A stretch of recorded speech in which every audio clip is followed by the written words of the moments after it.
You're listening to Cards to the Moon, a podcast about trading cards from both a collector and investor perspective. We hope you'll stick around for the ride as we take a deep dive into the state of the hobby, share some hot takes, hopefully some useful advice, and fun stories along the way. Hey guys, welcome back to Cards to the Moon. This is Clark from 5cardguys.com and 5cardguys on Instagram. With me co-hosting as usual is Hyung of Integrity Sports Cards. John's away this week, but we hope to have him back soon, probably in a couple weeks. All right, today, off the top, I actually didn't know this, but Topps for the last 9 or 10 years, they've allowed fans and collectors to vote for who they want as card number 1 in the following year's Topps Series 1 set. So balloting is closed already for this upcoming year, and I'm not sure when they reveal who won all the votes. I think it's probably closer to the release date, but I gather the following players are the favorites, all right? Paul Skeens, Aaron Judge, and Shohei Ohtani. So out of curiosity, Hyung, who would you vote for and why? And before you say your decision, does it matter to you at all if a player has already been card number 1 recently?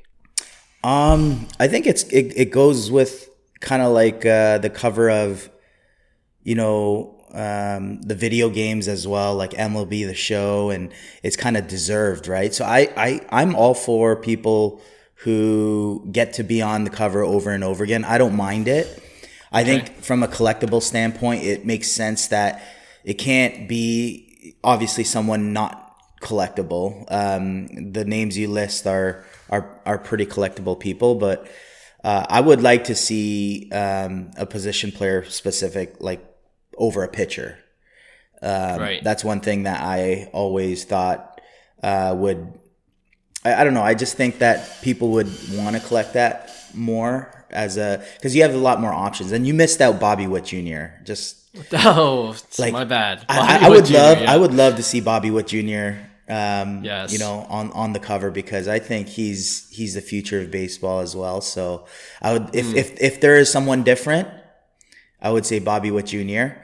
I believe Judge was on the cover one of those years, as well as Ohtani's been probably a couple times now. But I think Ohtani kind of deserves it. No, it's a 50-50 season, and Dodgers uniform. Yeah, it's just like, it's from a business and marketing standpoint, I would say it's Ohtani. Yeah, I'm not going to belabor this point. I think Ohtani is the easy win. I'd be almost shocked if it wasn't Ohtani when the results get announced. But yeah, you know what? You know why I didn't say Bobby Witt Jr.? Because the Topps social media post, when they were soliciting votes, they included just those 3 players, like the photos of those 3 players. So you're right. Bobby Witt should be in there. Yeah, and you take out Paul Skeens. He hasn't earned it yet. He's a rookie. He can't just give it to a rookie who hasn't even necessarily won the Rookie of the Year. And I think he will, but that's something to be earned, and I don't think he necessarily earned it over the other guys we mentioned. Yeah, I don't know this off the top of my head, but I'll be interested to see if any of the rookies have won, that card number 1 slot in Topps Series 1. I'm sure there has been. I'm sure there's got to be, right? But yeah, I agree with you. It's got to be earned. Card number 1, you got to earn it. All right. We're actually going to do a quiz show segment later in this episode, and it'll be centered around this topic of who's been card number 1 in the Topps baseball set. So for now, let's park all the questions and move on to hobby headlines.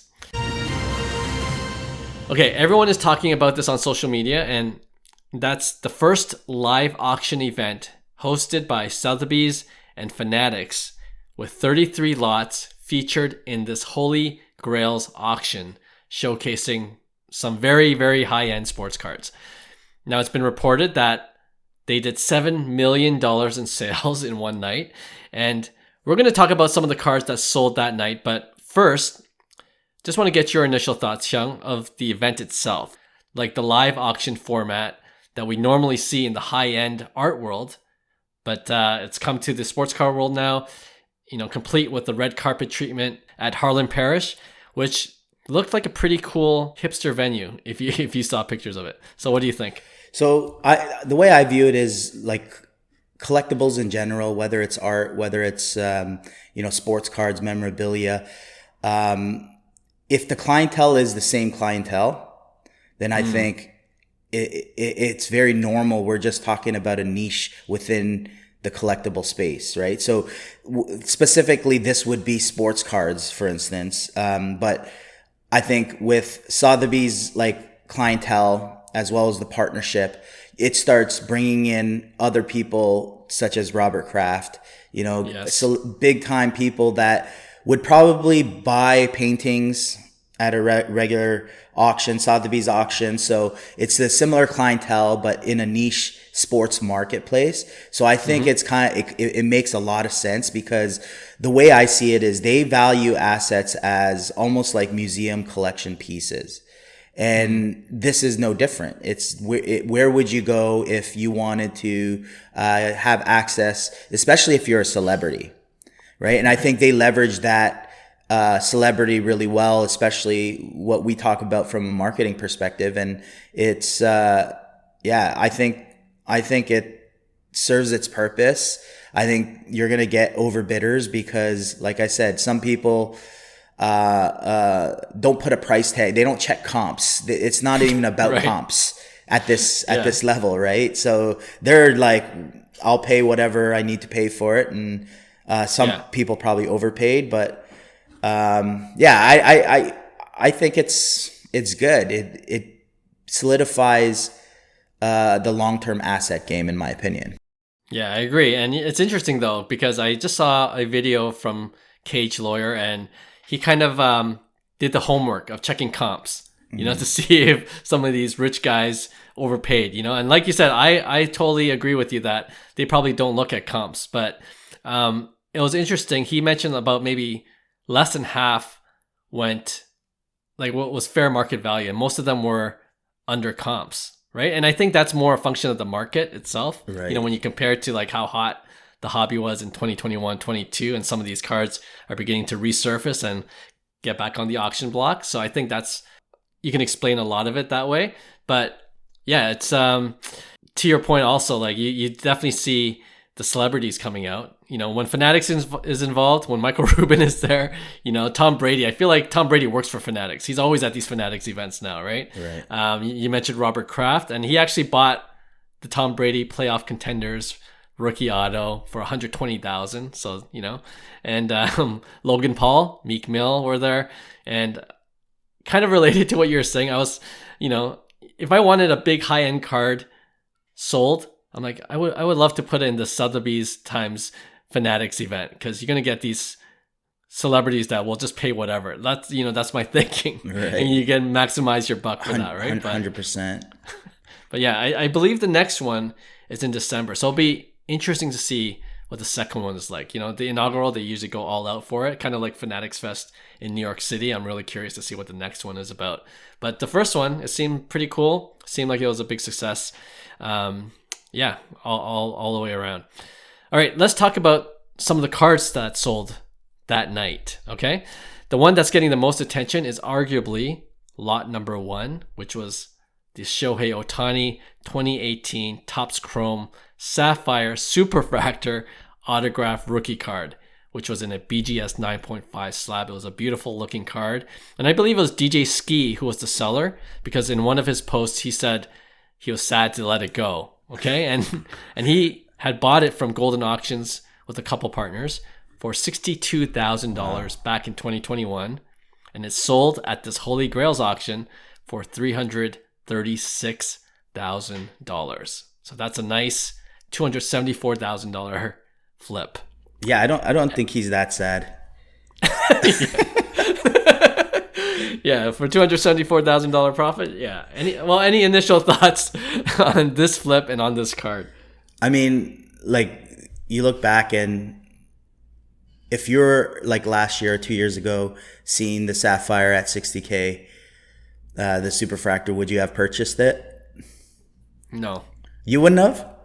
Knowing like, for me, it's like a card of like that nature, that magnitude. especially in the hype of the Ohtani like 50. Obviously, you couldn't right. have. But looking back in hindsight, it was priced right, and I think we see a lot of these cards that people bid on, and they're like, you're like, what are you doing? Like, that's way overpaid. And I'm sure someone said that, when they bought it at 67,000 or whatever it was, but that's why you just never know with sports cards, because especially on that really high end stuff, is you never know what someone is willing to pay depending on the timing of it, right? And maybe that what was the final sale of that? 336,000. Yeah, maybe that's an overpay. Maybe that's an underpay too. We won't know, right? And that's the craziness of these sports cards, especially if you got in early, because I feel like if you want to do that in modern sports cards, like we're talking in the last 2, 3, 4 years, it's almost impossible to get a relevant Superfractor card of a relevant player. Whereas pre-COVID, or during that time, you still had the moves where you're like, you know what, if the market's going to do well, then I wouldn't mind investing a boatload on a Superfractor auto. And and $60,000 is not chump change. It's pretty expensive to buy that, but I'm sure they're happy with it after a year and a half or whatever it was. Yeah, 3 years. Yeah. Oh, is it 3 years? Yeah, 3-year flip. Then it's still a long-term flip, and they did really well with it. So yeah, and going back to the question of whether I would have bought it then, I would have been an idiot. I'm like, oh, but it's Topps Chrome Sapphire. It's not Bowman Chrome. Yeah. Now it's like, oh, a Superfractor is a Superfractor, of a stud player. So, I've learned my lesson. If I had ever had the opportunity to buy a Superfractor of someone like Shohei, if you had the funds, you do it, Right. And what's crazier is the Bowman Chrome, the pitching one, that sold for 184,000. Crazy. And we can only imagine what it's worth now if it ever returned on the auction block. That's right? the Grail card. I believe that's probably the number one, I would say. Yeah. But for this Holy Grails auction that Sotheby and Fanatics held, it wasn't the most expensive card, and I don't know if some people will be surprised by that, but it was actually the 1955 Topps Roberto Clemente rookie card in a PSA 9 grade, and that sold for $840,000. Number one sale. That was I believe that was under comps though. That one. It was like no, actually, that was my next question to you. I was going to do a quick over under for you, but the last one in June 2023, it sold for $792,000. Oh, okay. I thought it sold for 1.1 or something. Yeah, I'm looking at the card ladder one. Maybe that hasn't been recorded, but I think it was an actor that bought it that had Puerto Rican descent. Okay. So but that proves a point. It's like you have these guys that have attachments to these cards, right? In terms of what it means to them from a cultural perspective. So for me, it's these people with a lot of money, like price isn't a thing. They're buying, the invaluable connection that card has, and you can't put a price tag on that when it comes to like vintage stuff, and especially high in a higher grade. Yes, yeah, for sure. I'm seeing that 1.1 million sale was 2022, so I guess the 792 was 2023, so it might have come down a little bit, but and then it's back up to 840 though. Okay, makes sense. Yeah. All right, so let's go. I'm going to do a top 5, top 6, because there were 33 lots, and we definitely won't go through each one. But number 2 on the list was the 2005-06 Upper Deck Exquisite Collection, the dual Logoman autograph card featuring Michael Jordan and Julius Erving, Dr. J, in a BGS 8.5 autograph 10 slab, 1 of 1. Not surprised. Right? How much did you say? Sorry, that sold for $780,000. Yeah. And you're going to see a pattern. Number 3 was the 2005-06, same year, Upper Deck Exquisite Collection, same set of LeBron James. BGS 8.5, autograph 10. another one of one, and that sold for $576,000. Wow, that was the one I think Meek Mill was trying to bid on. Oh, really? Yeah, I believe he lost to an online bidder. Yeah, and that's another interesting thing about this auction. It was kind of a combined live and you could also bid online, Right. which is I don't know if that's the thing they do in the art world as well, but why not? You want to get maximum For sure, kind of eyes absolutely. and bids, right? Yeah. All right, number 3, 2015 Panini Immaculate Collection Premium Patches Game Used NFL Shield Patch autograph card of Tom Brady. PSA Authentic. The autograph was graded a 10. Another one of one, sold for $480,000. Wow. Yeah, that was one of 4, I think, Tom Brady cards. And Tom Brady was there. I mentioned that already. Yeah, that helps. So that was kind of, yeah. He was sitting beside Robert Kraft, and I'm sure he's like, "Hey, Robert, you gonna bid on this?" He's like, "What's the cheapest one there? The playoff contenders? Fine, I'll bid on that one instead." All right, number 5, another Upper Deck Exquisite Collection. This one was from 2003-04. LeBron James, number to 99. This is the one we're more familiar with.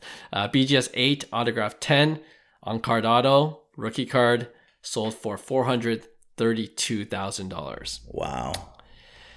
Yeah, this one though, I was checking the comps. According to Card Ladder, the last one in this grade, the BGS 8, sold in September of 2021. All right, so the hype of the hobby for $1 million. Wow. That's so crazy. there you go. Someone got a 55% off deal at the Sotheby's auction. What a steal. All right. I wanted to include this one last one because it was a more modern card. I wonder if you can guess who it is. It's from the 2022 Bowman Chrome set. First Bowman Prospect Auto Superfractor of, who do you think? 2022, Ellie De La Cruz. Ellie De La Cruz. PSA 1010 sold for $360,000. That's I don't know about that one. I feel like that's an overpay. I think that's an overpay, but you never know, man. You never know what type of player. I believe in Ellie's talent, but from what I see is, I mean, 330,000 is a lot. He's gonna have to do some serious lifting now. 360,000, and it sold more. Like I would rather have the Superfractor of the Shohei, right? Top Chrome Sapphire. 100% in a heartbeat. That's why the Top Chrome Sapphire was a better deal. Yeah. 100% agree with you. All right. Other quick highlights, and probably why Logan Paul was there. A couple of Pokemon cards sold for big money, including the 1998 Pokemon Japanese Promo Illustrator Holo Koro Comics card of Pikachu, CGC 9. And I have no idea what this means, but it's an Akabane autograph card. So that sold for $360,000. Wow. Highest Pokemon card sale that night. And 2 more. 1948 Leaf, number 79 of Jackie Robinson, PSA 8. Classic, iconic card, $312,000.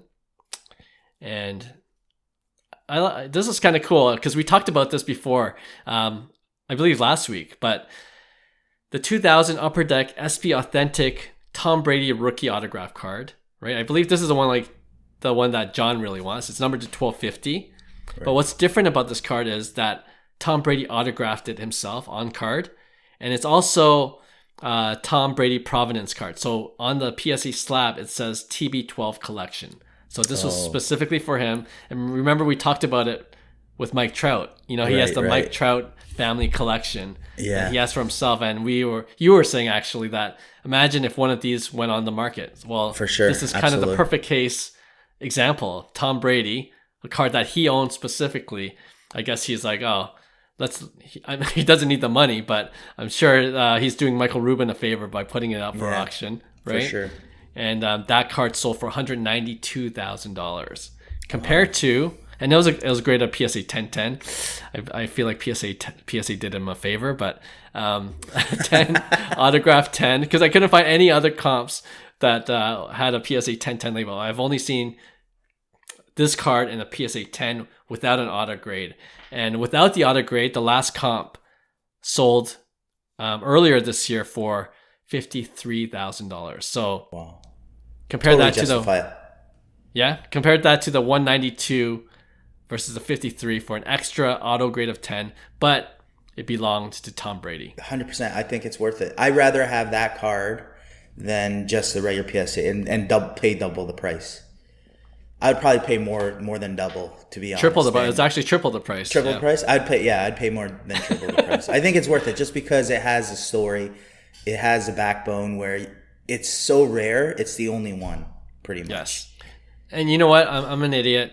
The reason why there's no auto grade is because that card doesn't come with an auto. He signed it himself. It's IP auto grade. Right. It's IP auto. Yeah. Yes. Yeah. There you go. Before people start screaming at the podcast saying, Clark, you're an idiot. I just need to quickly correct that. But yes, it's totally worth it to me. If I had that kind of money, for sure. I agree with you 100%. All right. You can't miss the Sotheby's Fanatics auction if you're on social media. It's all over the place. And like I said before, I'm really interested to see how the next one goes. And you're right. We're done talking about Fanatics until the next week, and here we are talking about Fanatics and what they did. So until next week, that's it for Fanatics talk. All right, let's go on to our next segment and play Quiz Show.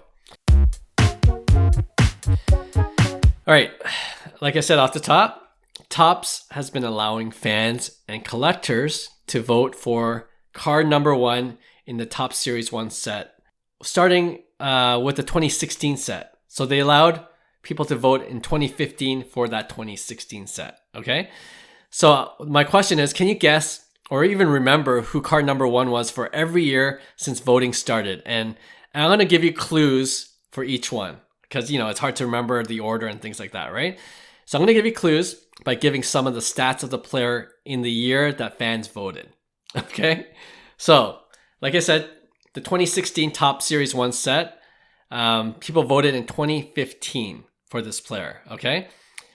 This player hit 41 home runs that year. He batted .299, and he came second in MVP voting. 2016. This is 2015, but it was for the 2016 box, yes. Oh man, why am I drawing blanks here? And for some context, I don't know if this is going to help you at all, but for Jays fans, 2015 was also the year of the bat flip. It's also the year our collective hearts were broken when we lost to the eventual World Series champions, the Kansas City Royals. Was it Donaldson's year? No, it wasn't a J. It wasn't a Blue Jay. It wasn't a J? 2016. 41 bombs, batted .299, second in MVP voting, and his team, another clue, his team usually sucks, but this year they were above 500. Yes, Mike Trout. 2016, card number 1 was Mike Trout. Yeah. All right, 2017. In 2016, this player hit 39 home runs, batted .292. He won the MVP that year. He also won the World Series. This is 20. Now we're going to 2017. This is for the 2017 box, but it was the 2016 year. 2016 season. National League. Wow, this is tough. Number 1. Who is it? National League. 39 bombs, you said? 39 bombs, yeah. Highly touted rookie. He's kind of dropped off now, which is sad because I got into the hobby around this time again. And I'm like, I want his rookie card. I'm so glad I didn't pull the trigger because now you could get it for cheap. Chris Bryant. Yes, Chris Bryant. There you go.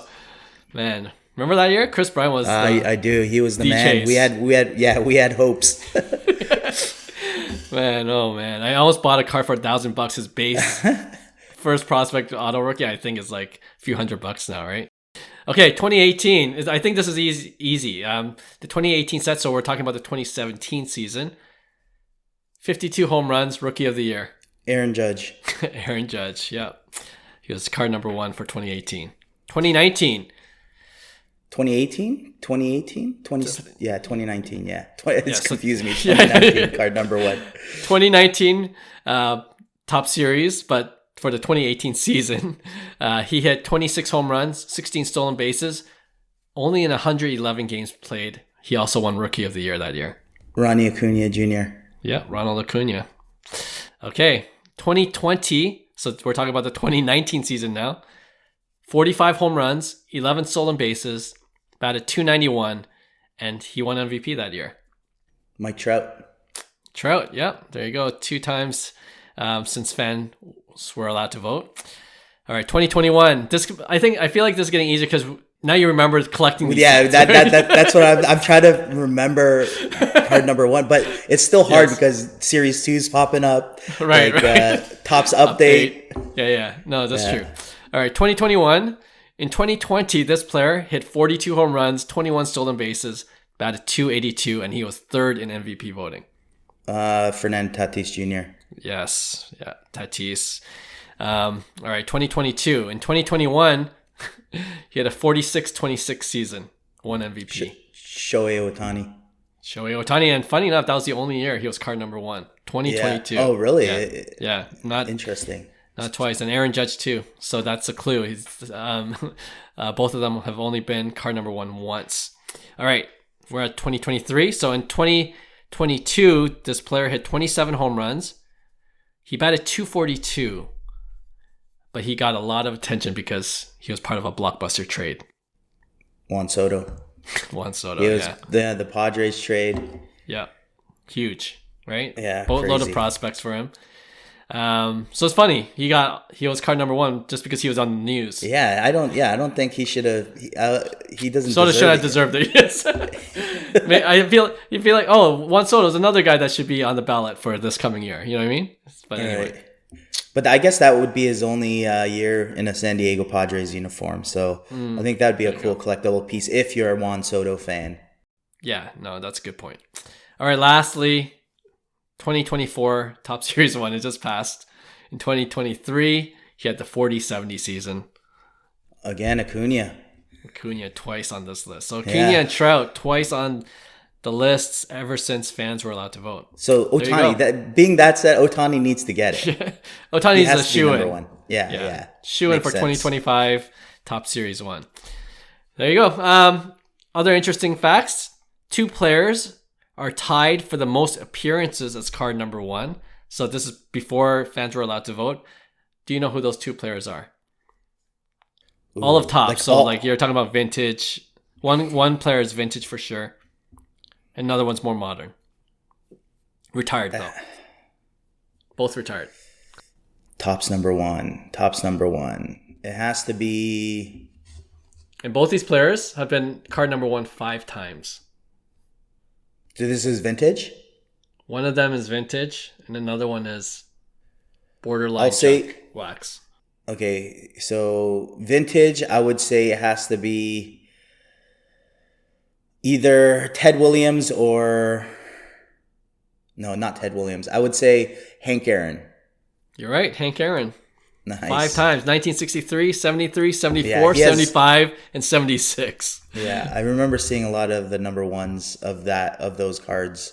Dominated during the early to mid 70s. And the second player, I'll give you the years that he was card number 1: 2003, 05, 06, 08, and 09. Wow. In that era, who was dominating? Sorry, you said 03? 03. Starting 2003? Yep. 05, 6, 8, and 2009. It has to be Jeter or A-Rod. It's one of those guys. Oh, man. I would think A-Rod had the better career, so I would imagine it's A-Rod. You're right, A-Rod. Nice. Yeah, 5 times. Hank Aaron and A-Rod. Mike Trout has actually been the number 1 card 3 times in his career. 2014, and then we just talked about 2016 and 2020 when fans voted him in. And yeah, like I said, I was surprised Shohei Ohtani just won once in 2022, as we also mentioned. And he's on the ballot again this year, and like we said, he should be a relative shoe-in at this point. All right, there you go. Quiz show, not too bad. Pretty interesting to see that card number 1, like you don't think that, just a random collector would never think, card number 1 has such a prominent spot, right? But But yeah, it's kind of cool. I mean, if you studied the Beckett monthly guide, that's what you would also look for, is like that first card was always like the guy, right? So I always remembered that as a kid, like number 1 was reserved for like the best player. That's what I always thought. Yeah, that's true. I mean, going back to the Upper Deck days too, right? With Ken Griffey in that 1989. 100%. Yeah, no, that's cool. All right, let's end off our show with our regular weekly segment we call Pick One. This is when we each choose 2 players and we debate which one we would rather invest in. So, as usual, do you want to start things off for us, Hyung? Sure. I got this one from our buddy Kenny again, because he's always firing off, potential buys and, comparisons. But he made a good point. Like I always, the debate always is Shohei Ohtani, card number 700 versus obviously Topps Update number 1, where he's pitching in the red jersey. The white jersey 700 is kind of the card to get, especially in flagship parallel. That year, 2018, was, I would say, the best Topps have ever made parallels. So I'm going to compare, and this grade doesn't matter. This is more the parallel that we're comparing. Okay. So assume that both are in the same condition, like a BGS 9.5. Yep. Would you rather an Independence Day 2018 Shohei Ohtani, number 700, or 2018 Shohei Ohtani black out of 67? Black. Yeah. Okay. Black, sorry, say that one more time. 2018 Independence Day? Independence Day 2018. Yeah, pull up a photo. It's out of 76. Okay. A BGS 9.5 versus a same card, but a black parallel out of 67.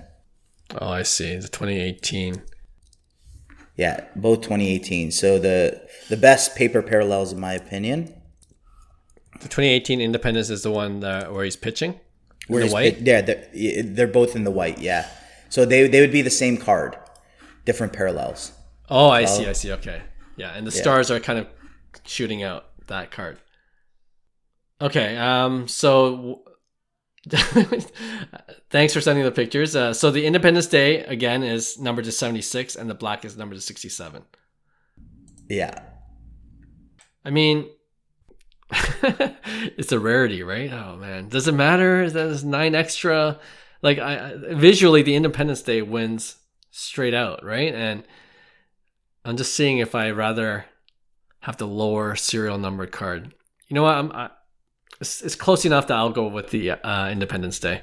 Oh, interesting. Yeah. Okay. I mean, I don't know what that differential number would be. If it was over 100 for the Independence Day and then this was 67, maybe. Right. But it's literally single digit difference. Yeah, so, I don't think pop count really. I think it goes kind of hand in hand. Like they're pretty equal. Yes. So you're gonna go with Independence Day? It just looks nicer, and I feel like if I wanted to sell it, it's people will be like, "Ooh, this card looks nice." Rather versus black's like, "Oh yeah, but it's numbered to 67. I'm gonna play up that factor for a black parallel." Right. I don't know. I would.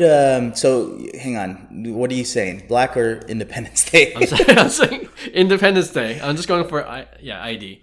Because the eye appeal. Eye appeal, yeah, and the serial number, the difference.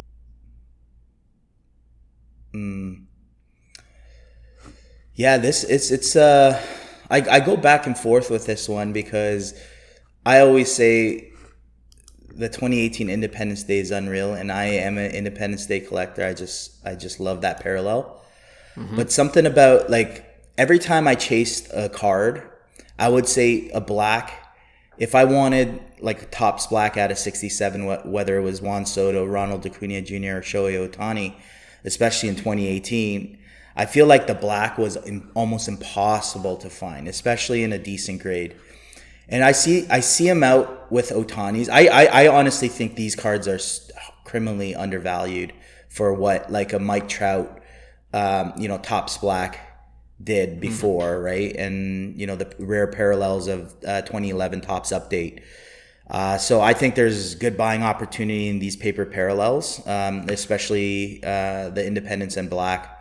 But I'm going to go black in this case just because I know how difficult it is as a collector to get this. I've had a Ronald Acuna Independence Day. I have the 3 Tatis Independence Days, and I do love Independence Days, but I think the black is just a different type of collectible that is a little different because Independence Day is fairly new parallel, whereas black has more of a traditional history to it.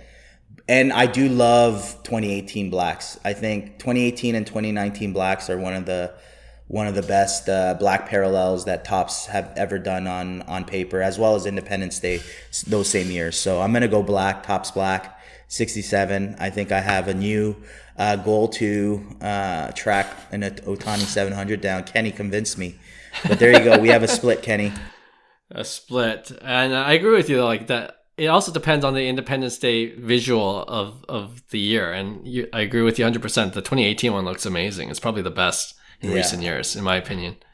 All right, good one. I know we have a little bit of extra time, so I got 2 pick ones for you, okay? And and you reminded me because of you mentioned that you got yours from Kenny. I got this one from Chris Noel, who is also a listener of the podcast, and I think I sent you his message. IG message, and he's just to refresh your memory, he says the Bowman first autos are the most highly sought after rookie cards, but I'm looking at buying the best non-rookie superfractors for players. Okay, so he says he was told that for established vets, Topps Chrome superfractors are top of the line, but he's wondering if that's better than what he kind of wants, the Bowman Chrome non-auto superfractors. So would you go for the Topps Chrome superfractor of a player, right? Whether it's he's looking at Aaron Judge and Shohei Ohtani, so let's just use those. Okay. Topps Chrome superfractor, non-rookie year, or the Bowman Chrome superfractor in a non-rookie year. Oh, so just non-rookie year cards, Bowman Chrome versus Topps Chrome. Yes. I would say Topps Chrome 100%. Really? Okay. Yeah. So it's known that Bowman is more of a prospecting set, and to me, I always viewed it as secondary in terms of true rookies. Like Bowman Chrome would be probably second in terms of like a rookie. I would go Topps Chrome and then Bowman Chrome, and then you could go to Topps Finest and Bowman's Best. Kind of like in terms of Chrome cards, right? So I always had and it's not saying it's right or wrong. I just view it as just regular fellow hobbyists as well. I know think similarly, but I do think Bowman Chrome is underrated in that term. I think there's great buys in Bowman Chrome, rookies and veterans that have extreme value. But I'm going Topps Chrome. I think Topps Chrome has a richer history. Bowman's only good for prospecting, to be honest. That's where it really shines. So, and Topps Chrome is more flagship. So I'm going to stick with Topps Chrome. Good answer. And I think that's what he was confused about, because Bowman Chrome first prospect autos are like the chase for any rookie or prospect collector. Yet he's wondering why it doesn't translate into second and third year cards. Right. Even superfractors of those players. Yeah. But there you go. It's going to be a Topps Chrome sweep. I actually messaged him back. I'm like, I haven't thought about this question, but it's a good one. And even just visually appealing in general, Topps Chrome cards look better than Bowman Chrome non-rookie year cards, right? And I think, like you were saying too, it's just a richer history, and it's almost as simple as that. Right.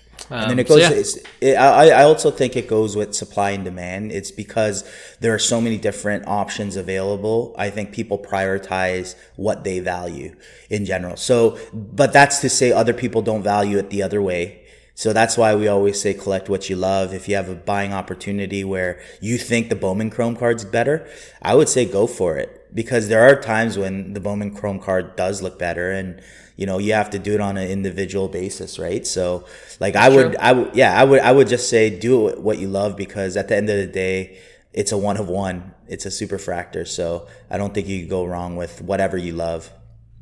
And we talked about this. I was an idiot if I had the money to buy that Topps Chrome Sapphire. I'm like, oh, it's not Bowman Chrome. I was talking the exact opposite of what we're talking about now. And look, you could have made 60,000 to 336,000 within 3 years. So yeah, look at the picture. Actually, the Aaron Judge he showed me was a Topps Chrome Superfractor, which is a nice pick. And then he showed me the Bowman Chrome. What year? The 2018 Topps Chrome batting Superfractor of Aaron Judge. He's looking at that card. And then he sent me the 2020 Bowman Chrome of Shohei Ohtani Superfractor. Yeah, I got to see this 2018 Topps Chrome. Yep. Where he's swinging. He's swinging, yeah. I love that. I think that's a great card just because it's second year. It's a massive, it's a massive card versus 2020 Topps Chrome. 2020 Bowman Chrome of Shohei Ohtani Superfractor. It's awkward picture today. It's like he just hit the ball and he's running out of the batter's box. No, I'm all in for Aaron Judge Superfractor. Yeah, in this case, is what we generally say is true. The Topps Chrome, the visual is usually better. Yeah. For sure, it looks way better than the Shohei. Although it's another question completely, Ohtani versus Judge, right? But if you're right, even in this case, I would pick the Judge over it.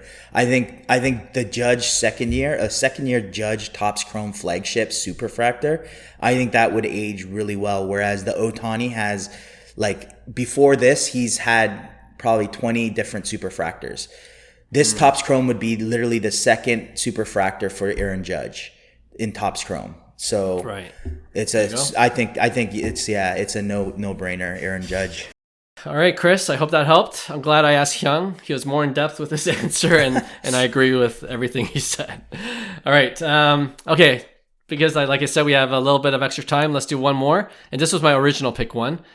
We were just talking about the Sotheby's and Fanatics Holy Grails auction and the Topps Chrome Sapphire Superfractor of Shohei Ohtani, his rookie auto, sold for $336,000. Would you want that card? And I was checking recent comps for other cards that sold in that price range, and I found one. $343,000 if you round up, for the 1951 Bowman rookie card of Mickey Mantle, PSA 8. Ooh. Pop count 53. And then the Shohei was a Superfractor? Superfractor. Topps Chrome. I'm sorry. I'm going Superfractor Shohei. Yeah. Like I just think any Superfractor auto, especially a huge set like Topps Chrome Sapphire, is so massive. Like, we're talking 2018 Topps Chrome Sapphire was a big time year. I don't even know what boxes are selling for right now, but I assume that they're like 5-6K at least. But yeah, like for me, that's a super tough pull, super short printed, and just in general Sapphire, and then having the Superfractor. And I think it's one of his best images too, because he's hitting on card auto. He's not pitching, so there's only a few cards that you have to go to Topps Finest to get his hitting auto, as well as the Bowman Chrome. So I think this one tops his Bowman Chrome image, to be honest. Wow. Okay. Yeah. Not the pitching. I think his pitching one is his card. Yes. Right. But the Bowman Chrome, the secondary, like, it's always been a secondary rookie card. Whereas Topps Chrome Sapphire is like, if you even pull just the base Chrome Sapphire, that's a big time card, right? Even with the Acuna and, back in the days, it was like Rafael Devers and, Gleyber Torres and yeah, for sure. Okay, I'm gonna play devil's advocate just for a second. PSA 8, like I said, pop count's 53. At its peak, it sold for $600,000 plus. Yeah, that's March 2021. I think that Topps Chrome Sapphire could be $1 million card. Okay, so man, I can't even play devil's advocate with you if that's what you think. It's dropped down to $300,000, the Mickey Mantle, in August of this year, and now it's on an upswing a little bit to $360,000, like you said. If you look at PSA 9, because you want to see what more rare cards of the same card are out there, there's only 9, right? Mm. And the last one sold for $3.2 million in 2022. So for a lot of people, PSA 9 is just out of their range, right? Like, Right. you know, so PSA 8 is, you know, if PSA 9 was attainable, then it's, for me, it's like a no-brainer. Just go for the 101.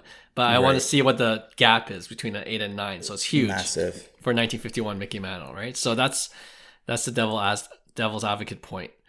That being said, I'm going with Shohei Ohtani. I just wanted to make this a little bit more interesting, but yeah. I mean, the Mickey Mantle, I mean, that's a true rookie, right? The 1951 Bowman. That's true. I'm sure we do have a lot of vintage baseball card collectors saying we're out of our minds, but you know, I feel like, you know, you could go either way with this one, to tell you the truth. We just, I think you can't go wrong with either, but yeah. We're just, maybe there's recency bias for us. Shohei's 50-50. I mean, we are right in the middle of witnessing it too. There's that too. So as a collector standpoint, if I'm witnessing the greatness and I want to invest in a card that I will, like, let's just say, remember, and I bought it because it's like, this is history.